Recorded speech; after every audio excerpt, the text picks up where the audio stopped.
I'm Ben Goertzel. I'm the CEO of SingularityNet, the Artificial Superintelligence Alliance, and True AGI.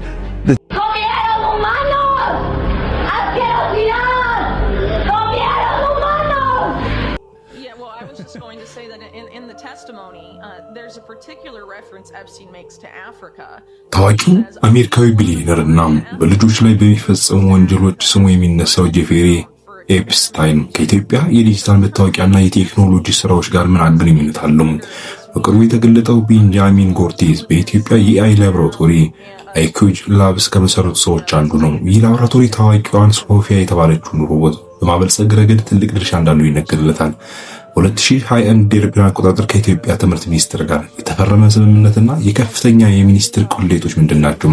5 ሚሊዮን ተማሪዎችና ለ750 ሺህ በላይ መምህራን በብሎክ ቼይን ላይ የተመሰረተ ዲጂታል መታወቂያ ጉድ ምንድነው? በመረጃ የተደገፈ ሰሞኑን ጋዜጠኞች ያወጡት እጅግ የሚገርምና የሚያስፈራ መረጃ ይዤላችሁ ቀርብ ያለው ፕሮግራማችን ላይ በማድረግ ጀምሮት ይህንን ቪዲዮ በምርምር ጋዜጠኛ ዊትኒ ዌብ እና በክላይተን ሞሪስ መካከል በተደረገ ቃለ ምልልስ እንጀምረዋለን። ዊትኒ ዌብ እንዲህ ትላለች። በምስክርነት ቃሉ ላይ ጄፌሪ ኤፕስታይን ስለ አፍሪካ የሰጠው አንድ ልዩ ማጣቀሻ አለ። እርሱም እንዲህ ይላል። በአፍሪካ ውስጥ ብዙ ስራዎች እሰራለሁ ይልና አፍሪካን ለሙከራዎች ምቹ መሬት ፈርቲላይዝ ግራውንድ ፎር ኤክስፐሪመንት በማለት ይጠራታል በማለት ትጠይቃለች። ታዲያ ኤፕስታይን በኢትዮጵያ ውስጥ የሚቋቋሙና ከቤንጃሚን ጎርትዝል ከተባሉ ሳይንቲስት ጋር ግንኙነት ካለው እንግዳ ሰው ሰራሽ አስተውሎት ኤአይ ላቦራቶሪ ጀርባ ትልቅ የገንዘብ ድጋፍ ያደርግ እንደነበር ታውቋል በማለት ሐሳቧን ትቀጥላለች። ጎርትዝል በግልጽ ትራንስሂውማኒስት የሰው ልጅ በቴክኖሎጂ ለማሻሻል የሚያምን ሲሆን ኤፕስታይን ለስራው ከፍተኛ የገንዘብ ድጋፍ ያደርግለት ነበር በማለት ትቀጥላለች። ጎርትዝል ለምሳሌ ሂውማኒስት ፕላስ የተሰኘው ቀደም ሲል የዓለም ትራንስሂውማኒስት ማህበር ይባል የነበረው ተቋም መሪ እንደነበረ አረጋግጣ ትገልጻለች። ኤፕስታይን ለዚህ ተቋምና ለጎርትዝል የግል ስራዎች የገንዘብ ድጋፍ ያደርግ ነበር። በተጨማሪም ጎርትዝል ሃንሰን ሮቦቲክስ በተባለ ኩባንያ ውስጥ ዋና ሳይንቲስትም ነው በማለት ሐሳቧን ትቀጥላለች። ይህ ኩባንያ እንደ ሶፊያ ያሉ ሰውን የሚመስሉ ሮቦቶችን የሰራ ሲሆን ሶፊያ በሳውዲው አልጋወራሽ መሐመድ ቢን ሰልማ የዜግነት መብት የተሰጣት ሮቦት ናት። በወቅቱ ጄፌሪ ኤፕስታይን አልጋወራሹ የቅርብ አማካሪ እንደነበረም ጋዜጠኛዋ ትናገራለች። በኢትዮጵያ ስለነበረው ሁኔታ ስትመለከት ኤፕስታይን በዚህ ኤአይ ላቦራቶሪ ላይ ኢንቨስት ያደረገ በነበረበት ወቅት ጎርትዝል ካርዳኖ ከተባለው ይብሎ ቼኪን ኩባንያ ጋር በመተባበር እየሰራ ነበር። ካርዳኖ በክሪፕቶ ከረንሲው ዓለም በጣም የታወቀ እንደነበረ ጋዜጠኛዋ ትናገራለች። እነርሱም ለ5 ሚሊዮን ኢትዮጵያውያን ተማሪዎች ዲጂታል መታወቂያ ለመስጠት አቅደው ነበር። እንዲያውም አሁን ተፈጽሟል። የዚህ ሁሉ ዓላማ ከነዚህ ልጆች ዳታ መረጃ መሰብሰብ እንደሆነ በግልጽ ይናገራሉ። በሌሎች ሰነዶች ላይ ደግሞ ጎርትዝል መረጃ ወይም ዳታ እንደ ሶፊያ ያሉ ሮቦቶችን የሚያንቀሳቅሰውን የኤአይ ቴክኖሎጂ ለማበልጸግ እንደሚውል ገልጿል። ስለዚህ እዚህ ጋር በትክክል ምን እየተከናወነ ነው በማለት ትጠይቃለች። ለምንድን ነው እነዚህ ትራንስሂውማኒስቶች በልጆች ላይ እንዲህ ያለ ከፍተኛ ፍላጎት ያሳዩት በማለት ጥያቄዋን ትቀጥልና ጄፌሪ ኤፕስታይንስ በልጆች ላይ የነበረው ፍላጎት በብዙ አስፈሪ መንገዶች የሚታወቅ ነው ሳለም እዚህ ጋር ያለው ተሳትፎ በጥልቀት ሊመረምር ይገባል። ቀጥልና ኤፕስታይን በብዙ መልኩ የልጆች አዳኝ እንደነበር ግልጽ ይመስላል። ማለት ይህን ሚስጥራዊ መረጃ ለዓለም ይፋ አድርጋለች። Ethiopia that's tied to the scientist who's overtly transhumanist that he funded extensively named Benjamin Goertzel. Goertzel is, for example, head of Humanity Plus, formerly the World Transhumanist Association, which is an entity that Epstein funded in addition to funding Goertzel's own work. And Goertzel is also the chief scientist at Hanson Robotics, which has produced these human-like robots, the best well-known probably being Sophia. Again, very odd activity there. So as far as what was going on in Ethiopia at the time, ታዋቂው አሜሪካዊ ቢሊየነርና በልጆች ላይ የሚፈጸሙ ወንጀሎች ስሙ የሚነሳው ጄፌሪ ኤፕስታይን ከኢትዮጵያ የዲጂታል መታወቂያና የቴክኖሎጂ ስራዎች ጋር ምን ግንኙነት አለው የሚለውን በሰፊው እናያለን። በቅርቡ የተገለጠው መረጃ ምን ይመስላል? እስከ መጨረሻው አብራችሁ ውስጥ ቆዩ። በዝርዝር የምናያቸው ሐሳቦች ይሆናሉ። በሆኑ ጄፌሪ ኤፕስታይን ስም ሲነሳ ወደ አእምሯችን የሚመጣው ወንጀል የሴት ልጆች ዝውውርና በኒውዮርክ የሚገኘው እስር ቤት ነው።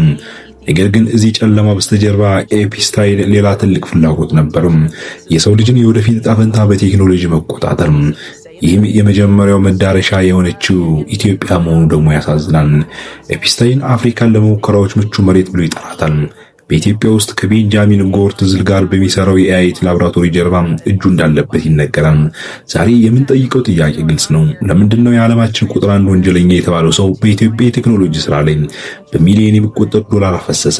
የ5 ሚሊዮን ተማሪዎች መረጃ ከዓለም አቀፍ የኤአይ ቴክኖሎጂ ጋር ለምን ይገናኛል? ኤፕስታይን ተራ ባለሀብት አይደለም። እሱ ትራንስሂውማኒስት ነበር። የሰው ልጅ በዘረመልና በኤአይ አሻሽላለሁ ብለው የሚያምኑ ሳይንቲስቶችን በገንዘብ ይደግፍ ነበር። ኤፕስታይን የሰው ልጅን አእምሮ ወደ ኮምፒውተር የመቀየር አባዜ ነበር። ለዚህ ደግሞ የሰው ልጅ ባህሪ መረጃ ያስፈልጋል። ከአፍሪካ ኢትዮጵያ ደግሞ ምንም አይነት የዳታ ጥበቃ የሌለባት ሕግ የማይከበርባት ስለሆነች ለዚህ ሳይንቲስት እንደ ላብራቶሪ የምታገለግል ሀገር መሆኗ እጅግ የሚገርምና የሚያስፈራ ነው። አዲስ አበባ ኢትዮጵያ። እዚህ ከተማ ውስጥ አይኮጅ ላብ የተባለ ድርጅት በ2013 ተመሰረተ። መስራቹ ቤንጃሚን ጎርትዝል ናቸው። የምርመራ ዘገባው እንደሚናገረው ጎርትዝል የኤአይ ሳይንቲስት ብቻ ሳይሆን ሂዩማኒቲ ፕላስ መሪ ነው። ኤፕስታይን ለዚህ ተቋም ገንዘብ ይሰጥ ነበር። በኢትዮጵያ የተሰራችው ሶፊያ ሮቦት ዓለምን አስገርማለች። የምታስታውሱ ከሆነ በተደጋጋሚ በኢትዮጵያና በተለያዩ ሚዚየሞች እየዞረች ስትጎበኝ ነበር። ነገር ግን ሶፊያን ለማሰልጠን ወይም ትሬን ለማድረግ የሚሊዮኖች ድምጽ ፊትና የባህሪ መረጃ ያስፈልግ ነበር። ሶፊያ በሳውዲ አረቢያ ዜግነት ስትቀበል ከጀርባው ኤፕስታይን ያልጋ ወራሹ መሐመድ ቢን ሰልማን አማካሪ ሆኖ ነበር። ይህ በአጋጣሚ የሆነ ይመስላችኋል? ጥያቄው ለእናንተው ነው።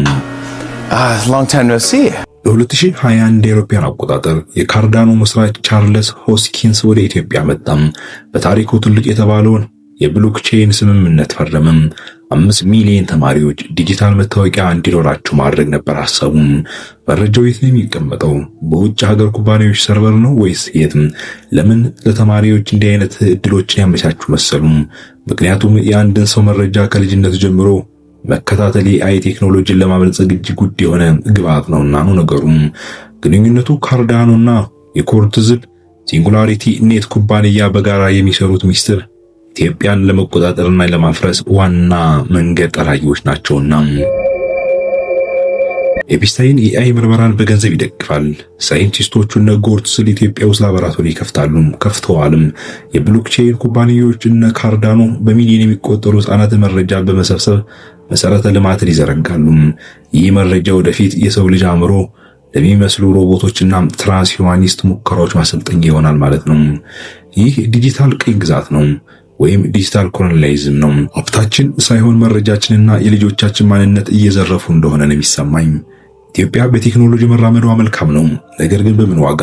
ከጄፌሪ ኤፕስታይን ጋር ስማቸው የተያያዙ ግለሰቦችና ድርጅቶች የልጆቻችን መረጃ እንዲቆጣጠሩ መፍቀድ ምን ያህል አደገኛ ነው? ሰሞኑን እጅግ አሳሳቢና አስደንጋጭ የሆነው መረጃ ለዓለም ከተነገረ በኋላ እጅግ አስፈሪና አደገኛ ከሆነው ከጄፍሪ ኤፕስታይን ጋር ከሚሰሩት አንዱ የኢትዮጵያው የትምህርት ሚኒስትር ፕሮፌሰር ብርሃኑ ነጋ የስም ዝርዝራቸው ዘረዘሩት ሰዎች መካከል መሆናቸው ነው። 60% of Ethiopian kids are now brain stunted due to malnutrition, right? There's a lot of bad problems in the world right now. በ2019 በሴል ውስጥ ሞቶ ሲገኝ ብዙ ሚስጥሮች አብረው የተቀበሩ ይመስሉ ነበር። ነገር ግን የምርምር ጋዜጠኞች ወደ ኋላ ሄደው ሙሉ የገንዘብ እንቅስቃሴውን ሲመረምሩ አንድ ያልተጠበቀ ሀገር ስም ደጋግሞ መነሳት ጀመረ። ስሟም ኢትዮጵያ ነው። ይሰው በኒውዮርክና በፓሪስ ከሚገኙት የከበሩ ቤቶች ይልቅ ለምን በአፍሪካ ምድር ኢትዮጵያ መረጠም? ለምንስ በአፍሪካ ቀንድ ላይ ባለች ሀገር የቴክኖሎጂ እንቅስቃሴ ላይ ፍላጎት አደረበት? በዊትኒ ዌብ አገላለጽ ኤፕስታይን አፍሪካን ለሙከራዎች ምቹ የሆነች ብሎ ይጠራታል። የሙከራ ግን የላብራቶሪ አይጦችን የሚመለከት ሳይሆን የሰው ልጆች ማንነትን መረጃ የሚመለከት ነው። ዛሬ በኢትዮጵያ ውስጥ እየተከናወኑ ያሉ ሁለት ትልልቅ ሁነቶች እናያለን። አንደኛው በዓለም የታወቀችው ሶፊያ ሮቦት የተሰራችበት አይኮግ ላብስ፣ ሁለተኛው ደግሞ የ5 ሚሊዮን ተማሪዎች መረጃ በዲጂታል መንገድ ለመመዝገብ የመጣው ካርዳኖ። እነዚህ ሁለት ተቋማትና ጄፌሪ ኤፕስታይን ምን አገናኛቸው? በሆኑ ኤፕስታይን ተራ ወንጀለኛ አልነበረም። ራሱን እንደ ሳይንስ አፍቃሪና ባለራዕይ ይቆጥር ነበር። በሳይንሱ ዓለም ስማቸው የገነነ ሰዎችን እንደ ስቲቨን ሃኪንግ እና ማርቪን ሚንስኪ ያሉትን በገንዘብ ይደግፍ ነበር።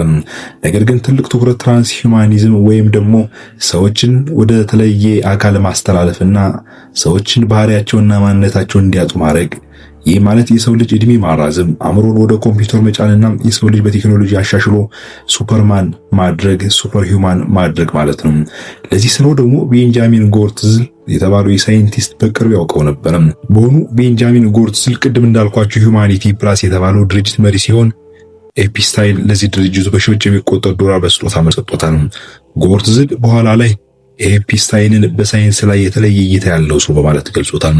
ታዲያ የግንኙነት እንዴት ወደ አዲስ አበባ መጣ የሚለውን እንመለከታለን። እንደ አውሮፓውያን አቆጣጠር በ2013 አዲስ አበባ ውስጥ አይኮጅ ላብስ ተመሰረተ።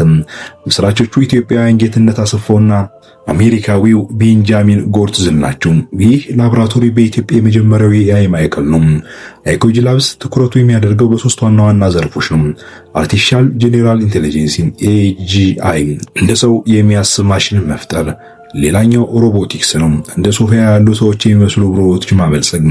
ሌላኛው አውትሶርሲንግ ይባላል፣ ለዓለም አቀፍ ኩባንያዎች የሶፍትዌር ስራዎችን መስራት ነው።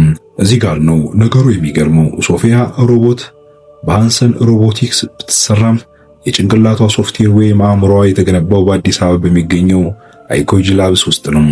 ሶፊያ በሳውዲ አረቢያ ዜግነት ስትቀበል፣ ኤፒስታይን ደግሞ የሳውዲው አልጋ ወራሽ መሐመድ ቢን ሳልማን የቅርብ አማካሪ ነበረ። ለምንድን ነው ኤፒስታይንና ጎርትዝል ለኢትዮጵያ ወጣቶች የኤአይ ስልጠና መስጠት የፈለጉት? ዊትኒ ዌብ እንደምትለው የኤአይ ቴክኖሎጂን ለማሰልጠን ርካሽ የሰው ኃይልና ያልተገደበ መረጃ ያስፈልጋል። የኛይቱ ኢትዮጵያ ደግሞ ይህን ለማግኘት ምቹ ናት። አሁን ደግሞ ወደ ካርዳኖ አይኦጂ እና ወደ ቻርልስ ሆስኪንሰን እንመለስ። በ2021 የኢትዮጵያ ትምህርት ሚኒስቴር ከካርዳኖ ጋር ታሪካዊ የተባለ ስምምነት ተፈራረመ ተብሎ በሚዲያዎች ተነገረ። እጅግም የኢትዮጵያ መንግስት ትልቅ ኩራት እንደሆነ አወራም። ዓላማው የ5 ሚሊዮን ተማሪዎችን የትምህርት ታሪክና መታወቂያ በብሎክ ቼይን ላይ መመዝገብ ነበር። ለምን ይህ ፕሮጀክት ጥያቄ ያስነሳል ካል ይህ የካርዳኖ ቴክኖሎጂ ይህ ዲሴንትራላይዝድ አይዴንቲቲ ይባላል።